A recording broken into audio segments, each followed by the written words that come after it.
ನನ್ನ ಪ್ರೀತಿಯ ವೀಕ್ಷಕ ಬಂಧುಗಳಿಗೆ ನಾನು ಪ್ರೀತಿಯಿಂದ ಮಾಡುವ ನಮಸ್ಕಾರಗಳು. ಮಹಾಲಕ್ಷ್ಮಿ ಮೋಟಿವೇಶನ್ ಚಾನಲ್ಗೆ ಸ್ವಾಗತ ಸುಸ್ವಾಗತ. ಯಾರು ಇನ್ನೂ ಸಬ್ಸ್ಕ್ರೈಬ್ ಮಾಡಿಲ್ಲ ಅವರು ಬೇಗ ಸಬ್ಸ್ಕ್ರೈಬ್ ಮಾಡಿಕೊಳ್ಳಿ, ಏಕೆಂದರೆ ನಾನು ಮುಂದೆ ಹಾಕುವ ವಿಡಿಯೋ ನೋಡಲು ಸಹಾಯ ಆಗುತ್ತೆ. ಮನೆಯ ಗೃಹಿಣಿಯರು ಮನೆಯನ್ನು ಎಷ್ಟೇ ಸ್ವಚ್ಛ ಮಾಡಿದರೂ ಮನೆ ಕ್ಲೀನಾಗಿ ಇಟ್ಟುಕೊಳ್ಳಲು ಸಾಧ್ಯವಾಗುತ್ತಿಲ್ಲ ಎಂದು ಚಿಂತಿಸಬೇಡಿ. ಮನೆಯನ್ನು ಸ್ವಚ್ಛವಾಗಿಡುವ ಕೆಲವು ಟಿಪ್ಸ್ಗಳು ಇಲ್ಲಿವೆ ನೋಡಿ.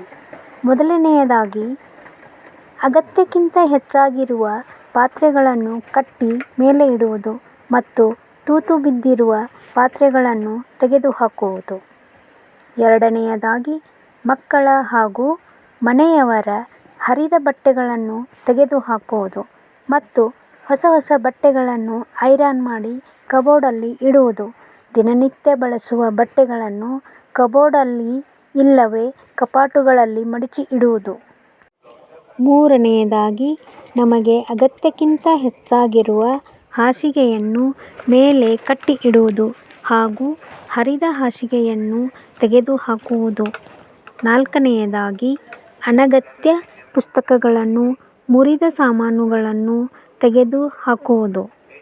ಐದನೆಯದಾಗಿ, ಪಾತ್ರೆ, ಬಟ್ಟೆ, ಹಾಸಿಗೆ ಹಾಗೂ ದಿನಸಿ ಸಾಮಾನುಗಳನ್ನು ಇಡಲು ನಿರ್ದಿಷ್ಟ ಸ್ಥಳ ನಿಗದಿ ಮಾಡುವುದು.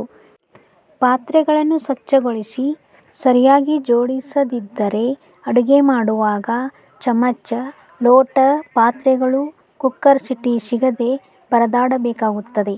ಆದ್ದರಿಂದ ನಿಗದಿತ ಸ್ಥಳದಲ್ಲಿ ಜೋಡಿಸಿದರೆ ಮನೆಯೂ ಸುಂದರವಾಗಿ ಕಾಣುತ್ತದೆ ಮತ್ತು ಸಮಯವೂ ಉಳಿತಾಯವಾಗುತ್ತದೆ. ಮುಂಜಾನೆ ಬೆಳಿಗ್ಗೆ ಬೇಗ ಏಳುವುದು, ಕಸವನ್ನು ಗುಡಿಸಿ ಬಾಗಿಲಿಗೆ ರಂಗೋಲಿ ಹಾಕುವುದು, ಸ್ನಾನ ಮಾಡಿ ಸ್ವಲ್ಪ ಹೊತ್ತು ದೇವರನ್ನು ಪ್ರಾರ್ಥಿಸುವುದು, ನಿಮಗೆ ಹಾಗೂ ನಿಮ್ಮ ಮನೆಯ ಸಮೃದ್ಧಿಗಾಗಿ ದೇವರಲ್ಲಿ ಭಕ್ತಿಯಿಂದ ಪ್ರಾರ್ಥಿಸುವುದು.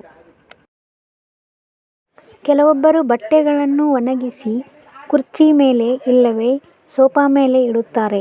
ಯಾರಾದರೂ ನೆಂಟರು ಸ್ನೇಹಿತರು ಬಂದಾಗ ಅವುಗಳನ್ನು ತೆಗೆದು ಕಾಟದ ಮೇಲೆ ಇಡುತ್ತಾರೆ. ಮತ್ತೆ ರಾತ್ರಿ ಮಲಗುವಾಗ ಕಾಟದ ಕೆಳಗೆ ಬಿಸಾಕುತ್ತಾರೆ.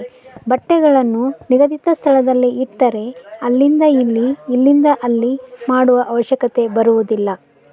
ಅಡುಗೆ ಮಾಡುವ ದಿನಸಿ ಸಾಮಾನುಗಳನ್ನು ನಿಗದಿತ ಸ್ಥಳದಲ್ಲಿ ಇಡುವುದರಿಂದ ಅಡುಗೆ ಮಾಡುವಾಗ ದಿನಸಿ ಸಾಮಾನು ಹುಡುಕುವುದರಲ್ಲಿ ಸಮಯ ವ್ಯರ್ಥವಾಗುವುದಿಲ್ಲ ಮತ್ತು ಅಡುಗೆ ಕೆಲಸ ಬೇಗ ಆಗುತ್ತದೆ. ಕೆಲವೊಬ್ಬರು ಹಾಸಿಗೆಯನ್ನು ಮಡಚದೆ ಹಾಗೇ ಬಿಡುತ್ತಾರೆ. ಇದರಿಂದ ಹಾಸಿಗೆ ಬೇಗ ಕೊಳೆಯಾಗುತ್ತವೆ ಮತ್ತು ರೂಮ್ ಸ್ವಚ್ಛವಾಗಿ ಕಾಣುವುದಿಲ್ಲ. ಆದ್ದರಿಂದ ಬೆಳಿಗ್ಗೆ ಎದ್ದ ತಕ್ಷಣ ಅವರವರ ಹಾಸಿಗೆಯನ್ನು ಮಡಚಿ ನಿಗದಿತ ಸ್ಥಳದಲ್ಲಿ ಇಡಬೇಕು.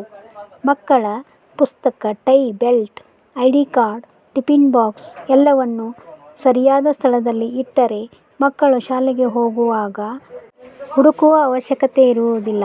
ಸಮಯ ಉಳಿತಾಯ ಆಗುತ್ತದೆ. ಒಟ್ಟಿನಲ್ಲಿ ಮನೆಯ ಸುಖ, ಶಾಂತಿ, ನೆಮ್ಮದಿ ನೆಲೆಸಲು ಎಲ್ಲ ವಸ್ತುಗಳನ್ನು ನಿಗದಿತ ಸ್ಥಳದಲ್ಲಿ ಇಡುವುದು ಮುಖ್ಯವಾಗಿದೆ.